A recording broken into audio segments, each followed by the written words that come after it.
सांप की सवारी से पूरे वंश का नाश हुआ।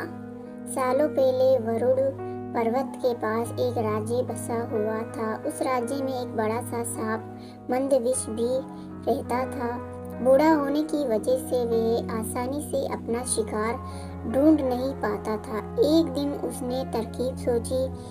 वे तुरंत मेंढकों से भरे हुए एक तालाब में जा पहुंच गया। वहां वे दुखी सा होकर एक पत्थर के ऊपर बैठ गया।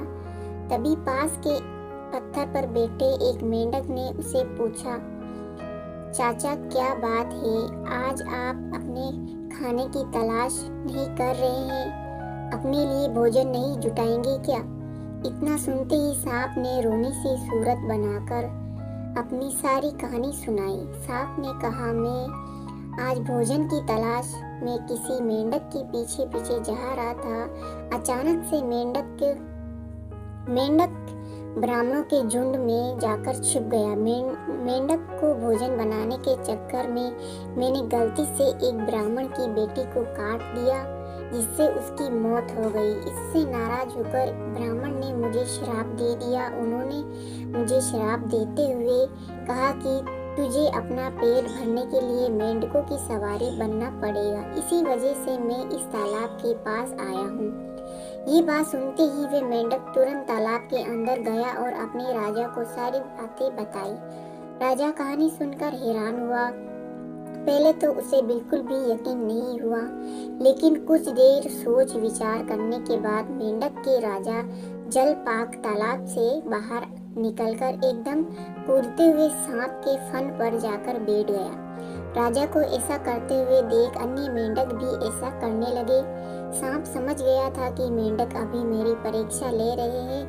सांप भी बिना विचलित हुए आराम से सबको अपने फन पर कूदने दे रहा था और उन्हें घुमा रहा था। इसके बाद मेंढक के राजा ने कहा, जितना मजा मुझे आपकी सवारी करके आया है, उतना मजा मुझे आज तक किसी की सवारी करके नहीं आया। मेंढक का भरोसा जीतने के बाद अब धीरे धीरे सांप रोज मेंढक की सवारी बनने लगा। कुछ दिन बाद चतुर सांप ने अपने चलने की गति धीमी कर दी। ये देखकर मेंढक के राजा जलपाक ने पूछा, हे सर, तुम्हारी चाल इतनी धीमी क्यों है? इसके जवाब में सांप ने कहा, एक तो मैं बूढ़ा हूँ और ब्राह्मण के श्राप की वजह से बहुत दिनों से भूखा भी हूँ। इसी वजह से मेरी गति धीमी हो गई है। इतना सुनते ही राजा ने कहा, तुम छोटे छोटे मेंढक को खा लो। ये सुनकर मन ही मन सांप बहुत प्रसन्न हुआ। उसने कहा, राजन, ब्राह्मण का श्राप है, मैं मेंढक खा नहीं सकता हूँ, लेकिन अगर आप कहते हैं तो मैं खा लेता हूँ। ऐसा करते करते वे रोज छोटे छोटे मेंढक खाने लगा और वे तुरंत बहुत ही कम समय में तंदुरुस्त हो गया। अब सांप को रोज बिना किसी मेहनत के खाना मिल रहा था। सांप काफी प्रसन्न था। मेंढक सांप की चाल अब तक नहीं समझ पाए थे। मेंढक के राजा को भी सांप की इस साजिश की भनक तक नहीं लगी। होते होते एक दिन सांप ने मेंढक के राजा जलपाक को भी खा लिया और तालाब में रहने वाले सारे मेंढक के वंश का नाश कर दिया।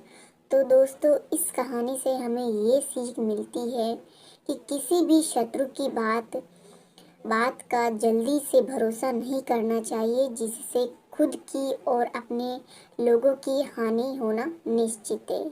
Thanks for watching.